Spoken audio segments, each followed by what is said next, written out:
우리가 지난주에는 아가서 4장 16절 또 5장 1절 말씀을 살펴보았는데요.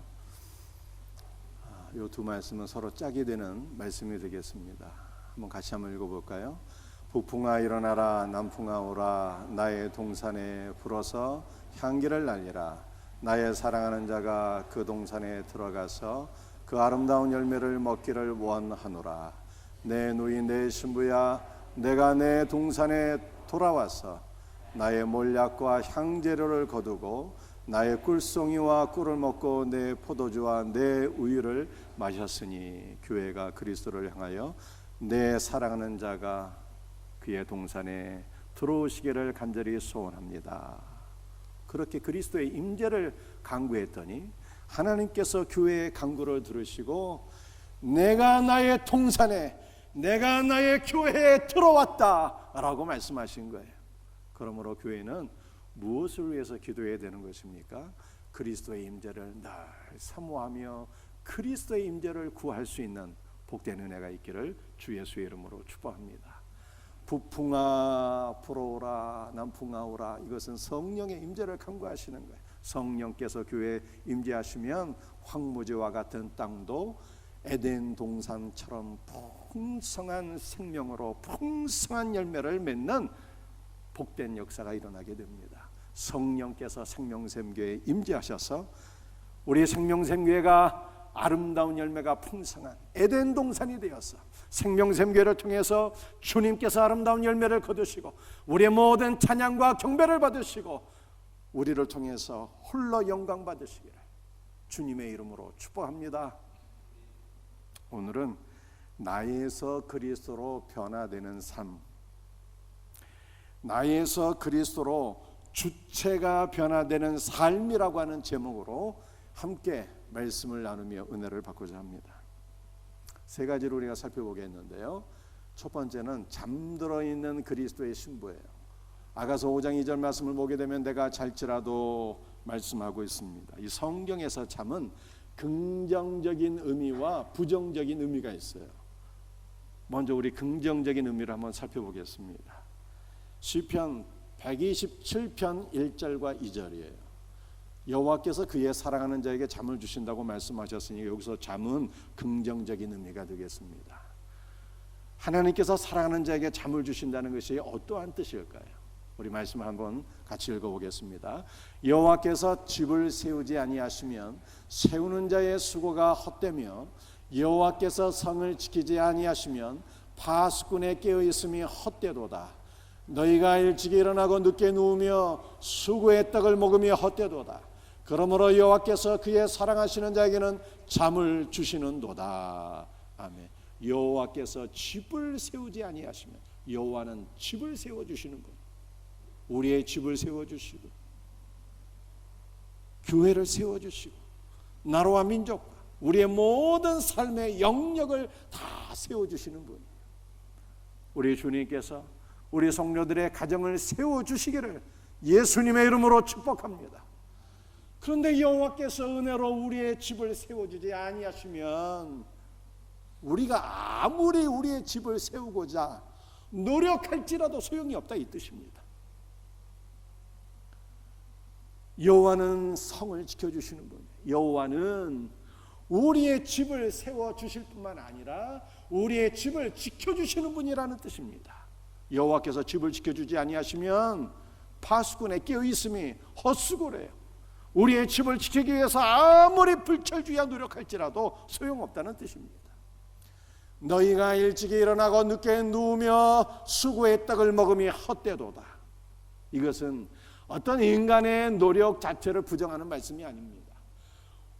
그러나 하나님의 은혜를 의지하지 아니하고 하나님의 도우심을 간구하지 아니하고 내가 집을 세우기 위해서 아침부터 늦게까지 무엇을 해보고자 하겠다고 하는 생각 자체가 인간의 불신앙이요 교만이라고 하는 뜻입니다. 아침부터 늦게까지 수고할지라도 소용이 없대요. 그러므로 여호와께서 그의 사랑하는 자에게는 잠을 주시는도다. 하나님께서 사랑하는 자에게 잠을 주신다는 말씀이 무슨 뜻이겠습니까? 너는 내 안에서 안식하라. 너는 내 안에서 잠자라는 거예요.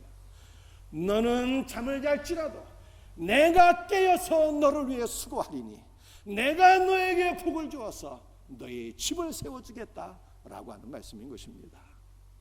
사랑하는 성도들이요, 그러므로 우리 하나님께서 우리의 집을 세워주시고 지켜주시고 우리 예수님께서 깨어서 우리를 위해서 수고하시며 우리에게 복 주시는 이 놀라운 은혜가 우리 모든 성도들에게 경험되어지기를 예수님의 이름으로 축복합니다.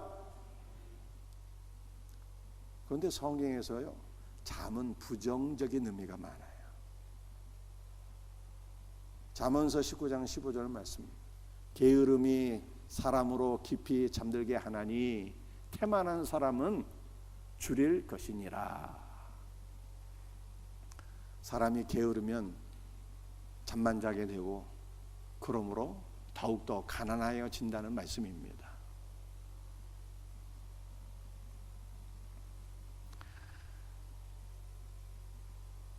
성경에서 잠은 영적인 게으름과 안일과 깊은 연관이 있어요.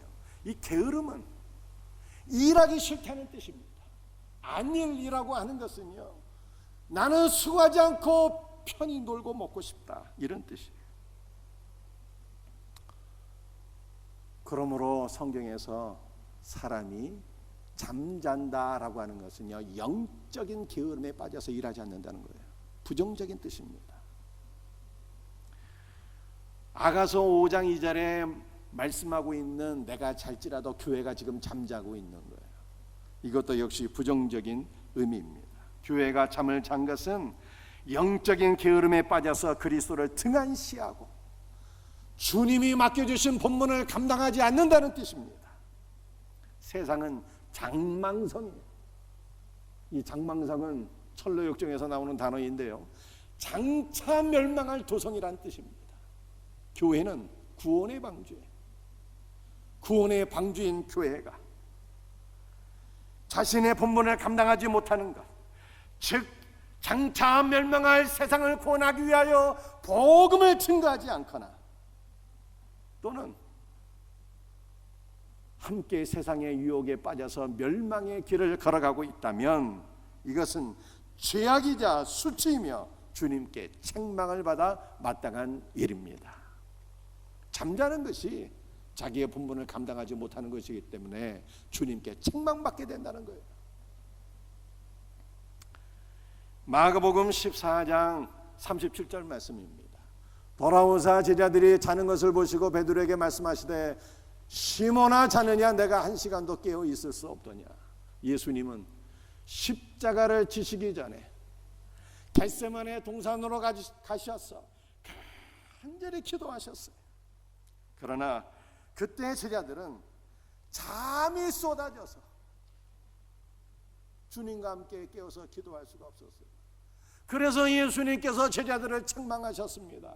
시몬아, 내가 한 시간도 깨어 있을 수 없더냐.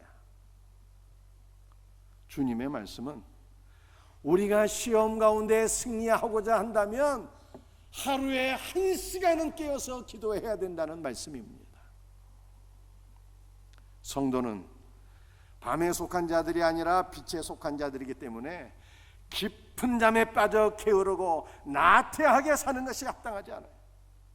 우리가 감당해야 될 사명들은 너무나 중대한 것이어서 깨어 기도하지 않으면 감당할 수가 없는 것입니다. 시간마다 우리를 엄습해오는 시험들은 우리들에게 반드시 깨어 기도해야 될 것을 요구하고 있어요. 마가복음 13장 37절 말씀, 깨어 있으라. 내가 너에게 하나니 말은 모든 사람에게 하는 말이니라 하시니라. 주님께서 깨어 기도라고 말씀하셨는데 우리 성도들이 혹시라도 이 깨어서 기도하라고 하는 말씀이 제자들에게만 해당되는 것인 줄로 착각할까 봐 마가복음 13장 37절에서 다시 한번 강조하신 거예요. 깨어 있으라. 내가 너에게 하나니 말은 모든 성도들에게 하는 말이니라. 이렇게 강조하셨어요. 때문에 우리는 잠에서 깨어 기도해야 됩니다. 잠을 자는 것은 영적 게으름에 빠져서 주님과의 교제가 멀어지고 사명을 도외시하는 것입니다. 암에 걸리게 되면 소화가 안 되고 살이 빠지는 여러 가지 증상이 나타난다고 해요. 그런데 신자가 영적으로 잠에 빠지게 되면, 잠들게 되면 여러 가지 증상들이 나타나게 돼요. 어떤 증상들이 있을까요? 제가 대표적인 증상 몇 가지를 말씀드릴 테니까 여러분들의 영적인 상태를 체크해 보시기 바랍니다. 기도는 하지만 기도를 통해서 주님의 임재를 경험하지 못하고 어느샌가 기도가 형식적이고 기계적인 기도가 되는 거예요. 교회의 여러 모임에 참석하고 있는데, 예배도 참석하고 셀 모임에도 참석하고 성경 공부도 하고 있는데 어느샌가 몸만 가 있고 그 모임을 통해서 은혜와 생명을 공급받지 못하는 거예요. 성찬의 식탁 앞에 앉아있기는 하지만 껍데기에 불과한 떡과 포도주만 먹고 마실 뿐이고 우리 영혼의 삶과 피가 되는 그리스도의 생명은 전혀 공급받지 못하는 것입니다. 교회 안에서 여러 가지 봉사 일을 하기는 하지만 그 봉사를 통해서 기쁨을 누리지 못하고 그저 마지못해서 일하게 돼요. 틀에 박힌 신앙생활, 형식적인 예배, 죽어버린 헌신, 기계 같은 경건, 기계적인 경건생활, 이것은 영적으로 깊은 잠에 빠진 자들에게서 나타나는 현상들이에요. 졸음운전은요 매우 위험합니다. 자신도 죽고 남도 죽일 수 있는 일이에요. 그런데 우리가 천국으로 가면서 졸음 여행하는 것도 너무너무 위험한 것입니다. 나 자신을 위태롭게 하고 다른 사람들에게 해를 끼치고 주님의 은혜를 망각하는 배은망덕한 일이에요. 그러므로 성도는 반드시 영적인 잠에서 깨어나야 됩니다. 그렇다면 우리는 어떻게 영적인 잠에서 깨어날 수가 있을까요? 우리가 두 번째 살펴볼 말씀은 잠들었으나 마음은 깨어있다는 거예요. 아가서 5장 2절 말씀. 내가 잘지라도 마음은 깨었는데, 어떻게 자고 있는데 마음이 깨어있을 수 있습니까? 도대체 이 모순적인 말을 우리는 어떻게 이해해야 되는 것입니까? 우리는 이 말씀을 가장 비슷한 사례를 통해서 깨달아야 합니다. 마태복음 26장 41절 말씀이에요. 함께 말씀을 같이 읽겠습니다. 시험에 들지 않게 깨어 기도하라. 마음에는 원이로되 육신이 약하도다. 예수님은 겟세마네 동산에서 깨어 기도하지 못하고 잠들어버린 제자들을 향해서 이렇게 말씀하셨어요. 시험에 들지 않게 깨어 기도하라. 마음에는 원이로되 육신이 약하도다. 여러분들, 마음에는 원이로되, 이게 무슨 뜻일까요? 영어 성경을 보니까 더 스피릿의 마음이, 더 스피릿. 그런데 이 더가 말씀이죠. 대문자 더로 되어 있어요. 이거 성령을 가리키는 거예요. 성령은 진실로 원한다는 거예요. 뭘 원하실까요? 우리가 깨어서 기도하는 것을 성령께서 진실로 원한다는 거예요. 그런데 또 어떤 영어 성경을 보게 되면 이 마음이 더 스피릿으로 되어 있는데 이 더가 소문자로 되어 있어요. 그래서 이 소문자 더로 되어 있는 이 더 스피릿은 우리의 영을 가리키는 것입니다. 성령 안에서 거듭난 우리의 영도 진실로 원한다는 거예요. 뭘 원하는 거예요? 깨어서 기도하는 것을 원한다는 거예요. 그러면 어떤 해석이 맞는 거예요? 성령이 우리 영, 둘 다 맞는 거예요. 성령도 원하시고 성령 안에서 거듭난 우리의 영도 깨어서 기도하기를 간절히 소원한다는 거예요. 그런데 육신은 약하도다 이렇게 말씀하셨어요. 육신이 약하도다, 이게 도대체 무슨 뜻입니까? 마음은 원이지만 육신이 연약하니 어쩔 수 없다는 뜻일까요? 체념할 수밖에 없다는 뜻입니까? 육신이 약하다라고 하는 것은 지금 제자들의 육신의 건강 상태가 좋지 않다 이런 뜻이 아니라 인간의 의지는 너무나도 약해서 깨어지기 쉽다는 거예요. 따라서 인간이 육신의 의지가 너무 연약해서 내 육신의 의지로 내가 기도해야 되겠다라고 작심하게 되면 얼마 못 가서 그 의지가 깨어져서 기도 생활에 실패할 수밖에 없다는 뜻입니다.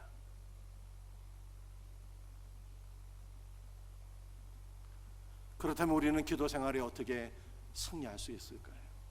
육신의 의지가 주체가 되어서는 안 되는 거예요. 성령께서 내 안에 주체가 되어 주셔서 그분이 은혜를 베풀어 주시게 될 때 진실로 기도하기를 소원하게 되고 깊은 기도의 자리로 나아가서 부르짖어 간구하며 응답받는 능력 있는 기도의 삶으로 나가게 되는 것입니다. 그러므로 기도 생활에 승리하려면 주체가 바뀌어야 된다는 거예요. 내가 주체인 삶에서 성령과 생명이 주체가 되는 예수 그리스도께서 주체가 되시는 삶으로 나갈 때 그분이 우리를 깊은 기도의 자리로 이끄시고 기도 생활에 승리하게 하시는 거예요. 주체가 나에서 그리스도로 바뀌는 놀라운 은혜가 우리 모두에게 있기를 예수님의 이름으로 축복합니다.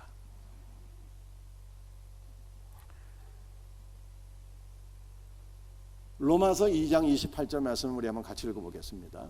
모로 표면적 유대인이 아니요 표면적 육신의 할례가 아니니라. 오직 이면적 유대인이 유대인이며 할례는 마음에 알지니 영에 있고 율법 조문에 있지 아니한 것이라. 그 칭찬이 사람에게서가 아니요 다만 하나님에게서니라.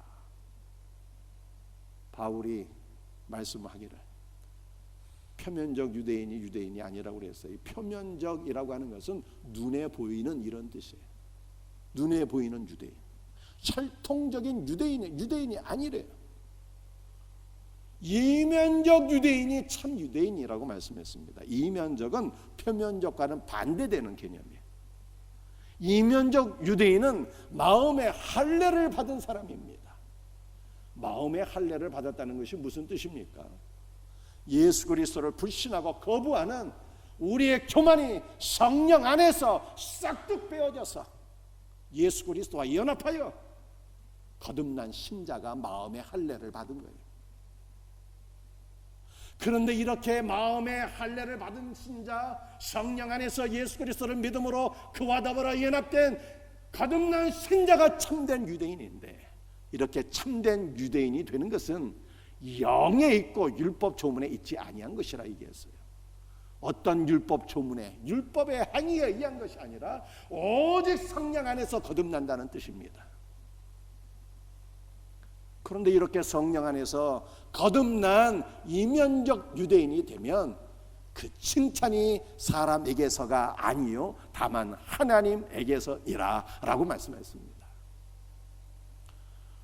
야곱이 장가 가서 아들을 12명 낳았는데요, 네 번째 아들이 유다예요. 유다의 이름의 뜻은 찬양, 칭찬 이런 뜻입니다. 여러분들 우리가 늘 하나님을 찬양하잖아요. 하나님을 찬양한다는 것이 하나님을 칭찬한다는 뜻이에요. 하나님 참 위대하신 분입니다. 이렇게 하나님을 칭찬하는 것이 찬양한다는 뜻이에요. 그런데 우리가 성령 안에서 거듭난 참 신자가 되면 우리의 입술에서 진실로 하나님을 높이 찬양하게 됩니다. 그런데 성령 안에서 거듭난 참 유대인이 되면 우리 주님께서 우리를 칭찬하신대요. 사람이 칭찬하는 것이 아니라 하나님이 우리를 칭찬하신대요. 너야말로 성령 안에서 거듭난 나의 아들이로다 라고 주님이 기뻐하시며 칭찬하신다는 것이 로마서 2장 28절 말씀이에요. 그런데 로마서 2장 전체를 보게 되면 로마서 2장의 말씀은 율법을 듣는 자가 의로운 자가 아니라 말씀 안에 행하는 자가 참으로 의로운 자라라고 하는 뜻입니다. 그렇다면 누가 말씀 안에 행하는 자입니까? 이 표면적 유대인들, 이분들은 성령 안에서 거듭난 자가 아니었어요. 그래서 자신의 의지로서 말씀에 순종해서 하나님 앞에 의롭다고 인정받기를 원했습니다. 그런데 인간의 의지로서 하나님의 말씀에 순종할 수 있을까요? 인간의 의지는 너무 약해서 깨어지기 쉽다고 주님 말씀하셨어요. 작심삼일도 안 돼. 하나님의 말씀에 순종한다는 것이 불가능한 것입니다. 그러므로 하나님 앞에 심판을 받을 수밖에 없었어요. 그렇다면 누가 하나님의 말씀대로 순종할 수 있습니까? 바로 성령 안에서 거듭난 신자예요. 성령 안에서 거듭난 신자는 이제 내가 그리스도와 함께 십자가에 못 박혔나니 더 이상 내가 주체가 되는 삶이 아니에요. 내 안에 오직 그리스도만 살아계시는 거예요. 부활하신 예수님만 살아계셔서, 부활하신 예수님께서 내 삶의 주체가 되어 주셔서 나에게 말씀을 사모하는 마음도 주시고 말씀을 깨달을 수 있는 은혜도 주시고 말씀 안에 행할 수 있는 능력과 생명도 주시는 거예요. 그러므로 거듭난 신자만이 삶의 주체가 나에서 그리스도에게로 변화되어서 그리스도께서 나를 말씀 안으로 이끄시며 말씀 가운데 행하게 하시니 온전히 변화된 삶으로 나아가서 하나님 앞에 인정을 받게 된다는 것이 로마서 2장의 말씀인 것입니다. 사랑하는 성도들이요, 기도도 말씀에 대한 순종으로 주체가 바뀌게 되는 거예요. 내가 내 삶의 주체가 되는 그 삶에서 예수 그리스도께서 주체가 되는 삶으로 변화되기를 사모하며 기도하는 우리 성도들이 되시기를 예수님의 이름으로 축복합니다.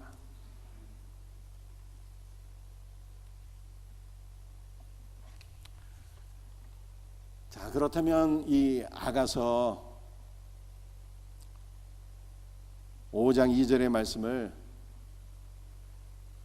다시 한번 봐야 되겠습니다. 내가 잘지라도 마음은 깨었는데, 교회는 잠잘지라도 마음은 깨어 있습니다.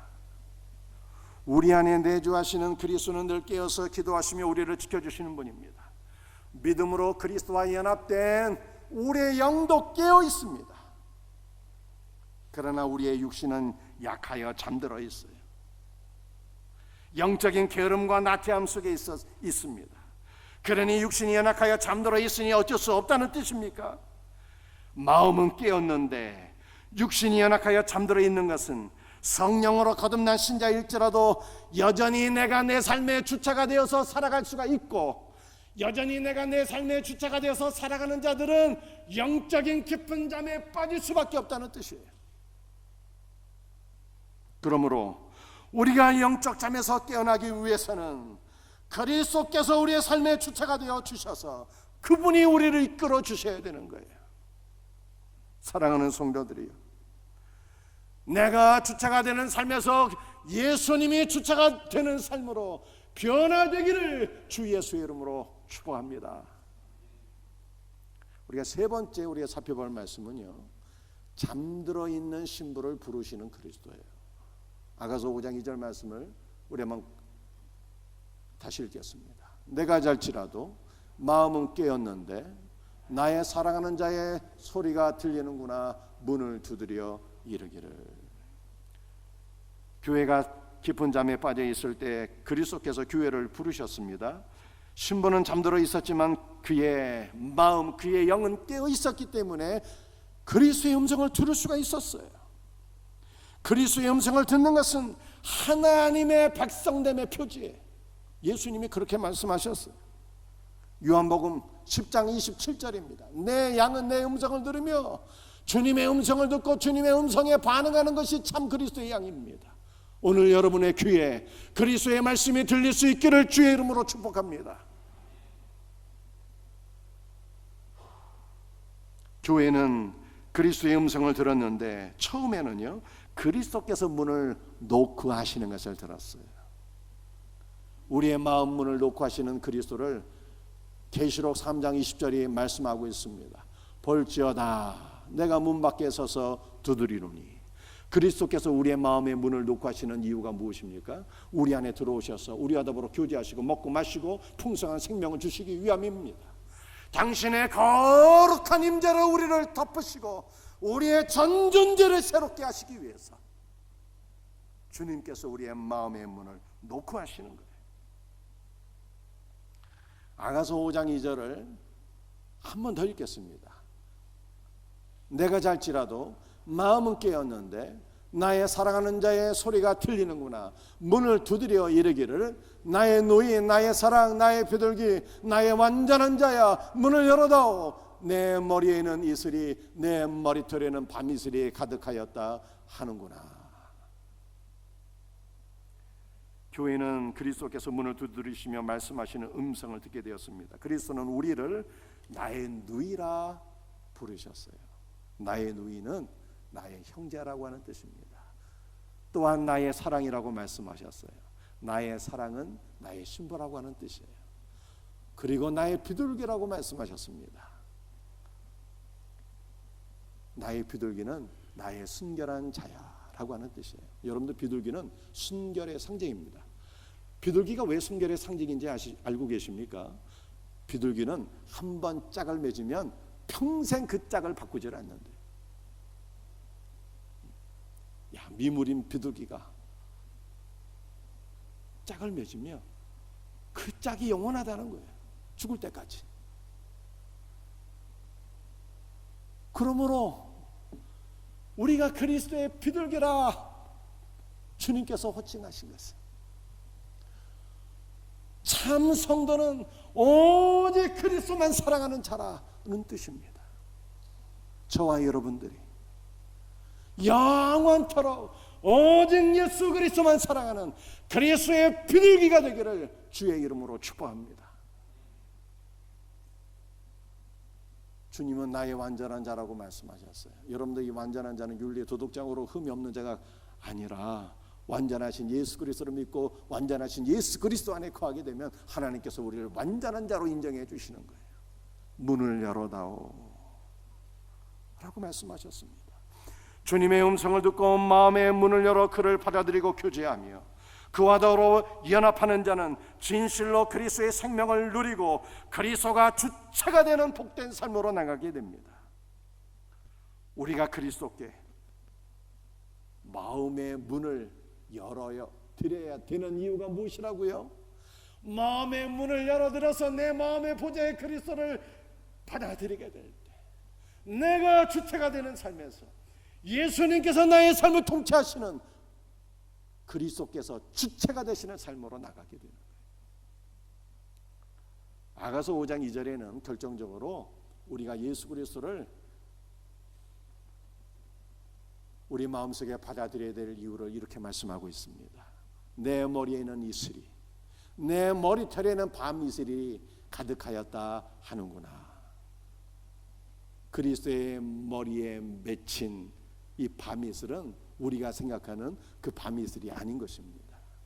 그리스도의 머리털을 흥건히 적신 밤이슬은 그리스도께서 우리를 위하여 흘리신 땀과 눈물과 피를 가리키는 것입니다.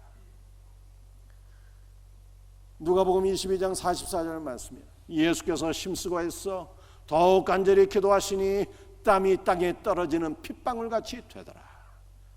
겟세마네 동산에서 우리 예수님께서 기도하실 때 얼마나 간절히 기도하셨던지 땀방울과 핏방울이 섞여서 떨어지게 되었다, 그렇게 말씀하고 계세요. 히브리서 5장 7절에 우리 주님께서 겟세마네 동산에서 기도하실 때 눈물과 통곡으로 기도하셨대요. 마가복음 15장 17절 19절 말씀입니다. 예수에게 자색 옷을 입히고 가시관을 엮고 씌우고 갈대로 그의 머리를 치며 침을 뱉으며 꿇어 절하더라.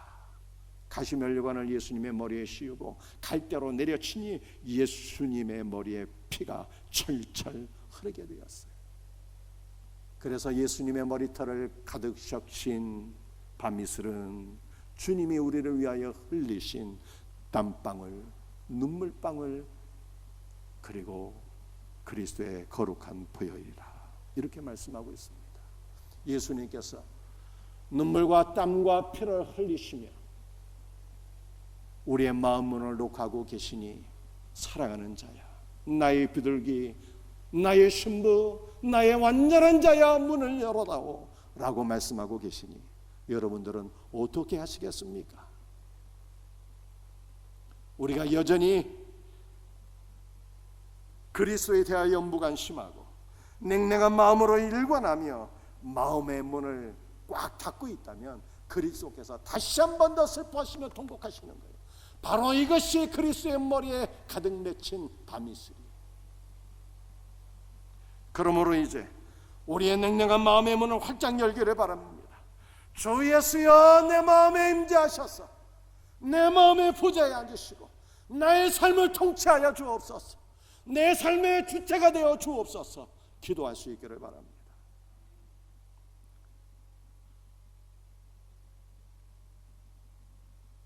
땀과 눈물과 피로 머리털이 흥건히 젖으신 그리스도를 문 밖에 세워두지 말고 열렬한 사랑으로 맞아들여서 그리스도께서 주체가 되는 삶으로 나가서 우리의 영과 혼과 육신이 다 깨어서 기도하고 주님이 맡겨주신 사명을 감당하고 주님 말씀 안에 거할 수 있는 우리 복된 성도들이 다 될 수 있기를 예수 그리스도의 이름으로 축복합니다. 말씀을 마치겠어요. 잠은 영적인 게으름과 아니지. 성도가 영적 게으름과 안일함에 빠지는 것은 가장 위험하고 주님께 책망을 받을 만한 일입니다. 성도는 잠을 잘지라도 마음은 깨어 있습니다. 이것은 거듭난 신자일지라도 여전히 내 삶에 내가 주체가 된 자는요,